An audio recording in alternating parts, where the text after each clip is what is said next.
अब मैं ये जो बात वो कह रहे हैं, लोग कह रहे हैं 24 घंटे काम कर रहे हैं, 5 लाख करोड़ का कर्जा हो गया भैया, देश के लिए काम कर रहे हैं। 54 लाख करोड़ का कर्जा था भारत के ऊपर। हाँ। ममता जी कृपया जवाब दीजिए। हाँ। ऐसा काम कर रहे हैं। 205 लाख करोड़ का कर्जा। गांधी वाड्रा के ऊपर मेरा जवाब भाई आप पहले मेरा जवाब दे दीजिए। क्यों रखा हुआ है बेचारी को? अब बता दीजिए कर्जा बढ़ गया, कर्जा बढ़ गया देश पर।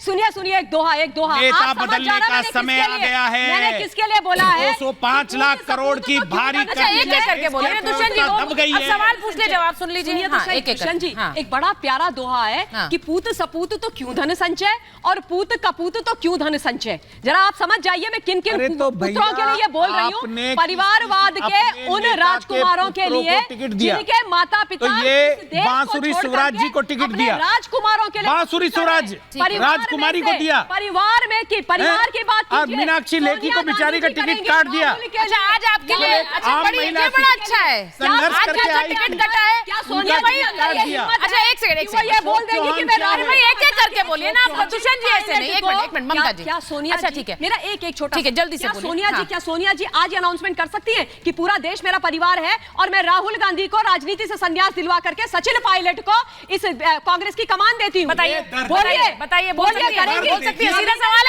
सवाल है, जवाब दे दीजिए। परिवारवाद वंशवाद वाले कभी नहीं करेंगे। छोड़िए, जवाब दीजिए आप। दिक्कत राहुल गांधी से है। दिक्कत राहुल गांधी से नहीं है, आप लोगों की सोच से, इनसे 10 आपके सवाल वंशवाद से। आप लोग अपने पूंजीवाद को पोषित करता है भारतीय अच्छी बात है, सवाल पूछ रहे हैं। अच्छा देश की जनता अच्छी बात है वो सवाल पूछ रहे हैं, लेकिन राहुल के अलावा कोई और, वो कह रही है कोई और। सवाल सुनकर जवाब दीजिए। क्यों कोई और? अच्छा क्यों, बस यही जवाब है, यही जवाब है, दिस इज द आंसर, यही जवाब है। क्यों कोई और? इसलिए क्यों कोई और? अब इसी की दिक्कत है। बहुत अच्छा। एक और चीज है, मैं ये धर्मेंद्र जी से वही पूछ लेती हूँ। धर्मेंद्र जी आप बता दीजिए, क्या उन्होंने कहा कि भाई किसी और को कमान दे सकते हैं, समाजवादी पार्टी किसी और को कमान दे सकती है अखिलेश जी के अलावा?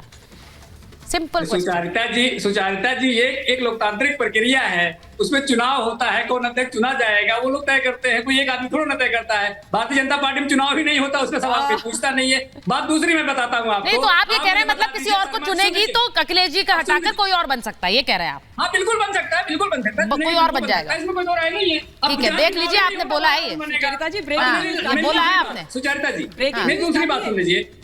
के शर्मा जी बहुत ही विद्वान प्रवक्ता है। हाँ। ये कह रहे हैं हम 80 करोड़ लोगों को राशन देते हैं। अब 80 करोड़ लोगों को राशन देने का मतलब ये नहीं कि हम खाना नहीं खाएंगे। अगर मान लीजिए हम किसी को कपड़ा देते हैं, इसका मतलब कपड़ा नहीं पहनेंगे। अगर आपका पूरा देश ही परिवार है, इसका मतलब थोड़ा हमारा परिवार हम छोड़ देंगे। तो भारतीय जनता पार्टी कुटिलता को समझना पड़ेगा। इस देश की आंखों में जो धूल झोंकने का भारतीय जनता पार्टी कर रही है, ये देश जान चुका है। और भारत एक युवा देश है, युवा प्रधानमंत्री चाहता है। अब भारतीय जनता पार्टी का समस्या क्या है? इनके पास युवा प्रधानमंत्री कोई है ही नहीं, क्योंकि साहब के सामने कोई बोल ही नहीं सकता, कोई देख ही नहीं सकता, कोई उठ नहीं सकता, कोई बैठ नहीं सकता, कोई माले के अंदर भी नहीं आ सकता। आप समझिए, हर्षवर्धन जी स्वास्थ्य मंत्री थे और वो कह रहे थे कि भाई बहुत बढ़िया काम कर रहे थे, स्वास्थ्य मंत्री से हटाया, उसके बाद टिकट भी काट दिया। तो भारतीय जनता पार्टी को ऐसी ट्रेनिंग दी जा रही है। ये बड़े देखिए अच्छी बात यह है के शर्मा जी जिस तरह का अपनापन शिवराज सिंह चौहान के साथ विपक्ष दिखा रहा था जब वो मुख्यमंत्री वापस नहीं बने, वही अपनापन आपके कई नेताओं के साथ आज के दिन विपक्ष दिखा रहा है, जो कि बड़ी अच्छी बात है आपके लिए।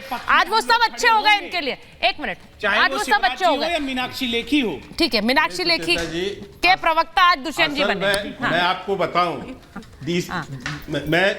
मैं धर्मेंद्र जी की बात से ही आपको मैं एक जवाब देना चाहता हूं। दोनों के विचारधारा को समझिए, भाजपा के विचारधारा को और समाजवादी पार्टी के विचारधारा को। ये राजनीति को अपना जो है जीवन का जीने का हिस्सा मानते हैं। इनकी रोटी पानी जो है इनकी चलती है अपने राजनीति से। हम उसको राजनीति को सेवा का माध्यम मानते हैं। जो इन्होंने हर्षवर्धन जी का उदाहरण दिया, सुन लीजिए भैया, सुन लो। अच्छा फिर एक सुन लो भैया, ठीक है भैया सुन लो। धर्मेंद्र जी एक एक करके बोल लीजिए प्लीज। मैं सुचेता जी मैंने बीच में नहीं बोला था, मेरे बीच में आप बोल लीजिए, फिर धर्मेंद्र जी बोलेंगे। मैं यही बता रहा हूँ ना, मैं इसलिए आपको बता रहा हूँ नहीं, ये इस बात की मैं बहुत स्पष्टता भी कर रहा हूँ। हमारे यहाँ किसी के भी दायित्व बदले जाते हैं। आज वो सांसद थे, मंत्री थे, कल उनको एक अलग दायित्व दिया जाएगा और वो स्वीकार कर रहे हैं। इनके यहाँ क्या है कि नहीं साहब, मैं यदि सांसद एक बार बन गया तो जिंदगी भर मुझे ही सांसदी लड़ना है। जैसे अखिलेश यादव यदि 4 बार, अखिलेश यादव 4 बार, भैया मैं बीच में नहीं बोला, क्यों बोल रहे? अखिलेश यादव 4 बार अपने नेतृत्व में समाजवादी पार्टी को चुनाव हरवा दिए, लेकिन वो भी अब फिर भी अध्यक्ष बने रहेंगे, मुख्यमंत्री के दावेदार वही रहेंगे, क्योंकि मुलायम सिंह यादव के बेटे हैं और इनके यहाँ मुलायम सिंह के अलावा कौन अध्यक्ष रहा पूरी जिंदगी? तो इनका जो परिवारवाद और वंशवाद है वो ये है। हमारे यहाँ दायित्व तो बदलते हैं, रोज कोई सांसद है, कल उसको हम तो विधानसभा भी लड़ा देते हैं। आपने पिछले विधानसभा में देखा, चुनाव में हमने सांसद क्या मंत्रियों को विधानसभा का चुनाव लड़ाया और लड़ा भी दिया और जिताया भी। तो हमारे यहाँ कोई इसका विरोध नहीं करता, दायित्व तो हर बार बदलते हैं कार्यकर्ताओं की। इसलिए मैं कहा विचारधारा का अंतर ये है। दूसरी बात, जो नागर साहब बार बार यहाँ पर गिना रहे हैं, नागर साहब आपने तो बोलते बोलते क्या बोल दिया, जब अपने कॉलेज बोल रही थी बहन, तो आप कह रहे जो फालतू है ले जाइए।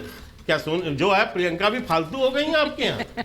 आप जो है यहाँ पर बैठे बैठे कह रहे हैं फालतू ले जाइए। देखिए बात बहुत बढ़िया बात मोरवाड़िया की हो रही है, मोरवाड़िया पे सीमित रहिए, अन्य किसी की बात मत करिए, विषय से भटकिए मत। मोरवाड़िया जी आपको दिए, ले जाओ।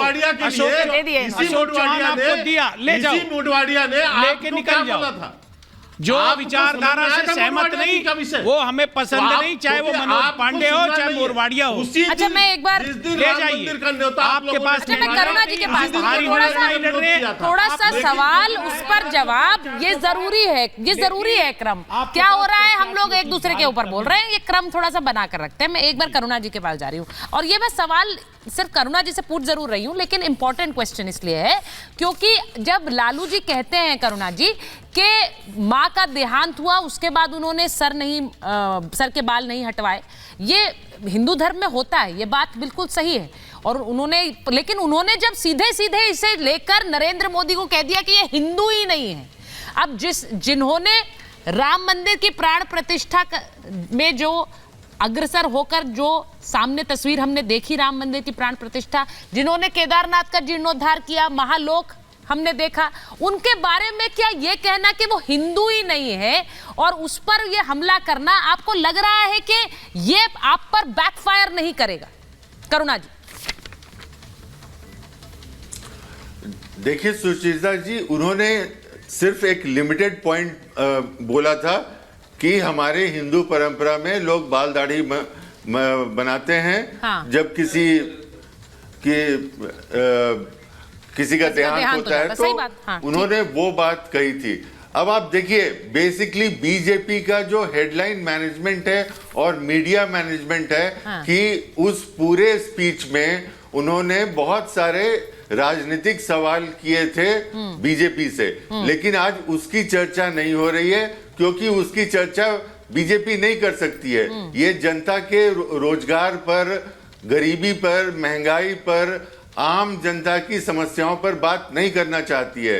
इसीलिए ऐसे टॉपिक्स पे बात किया जाता है और जिसमें कि आप और हम अपना समय जाया कर रहे हैं और जो देश हित में जो बातें होनी चाहिए। करुणा जी, मैंने इसीलिए कॉन्टेक्स्ट समझाया, मैंने कॉन्टेक्स्ट भी समझाया इसीलिए कि उन्होंने किस कॉन्टेक्स्ट में ये बात कही, लेकिन उस कॉन्टेक्स्ट को याद दिलाकर ये कह देना कि ये हिंदू ही नहीं है, सवाल ये है क्योंकि जहां नरेंद्र मोदी की तस्वीरें आती हैं और 2014 से हम देख रहे हैं, उन्होंने आज आपको जवाब दे दिया। उन्होंने कहा मैंने तो परिवार को छोड़ दिया बहुत छोटी उम्र पे और मैंने अपना जीवन देश को समर्पित कर दिया और इसीलिए आप सब मेरा परिवार है। उन्होंने आप ही के दिए हुए वार को कैसे पलटवार में कन्वर्ट कर दिया, जो कि अब आपके लिए सेल्फ गोल हो गया। मैं ये कह रही हूं, इसको समझना होगा। ममता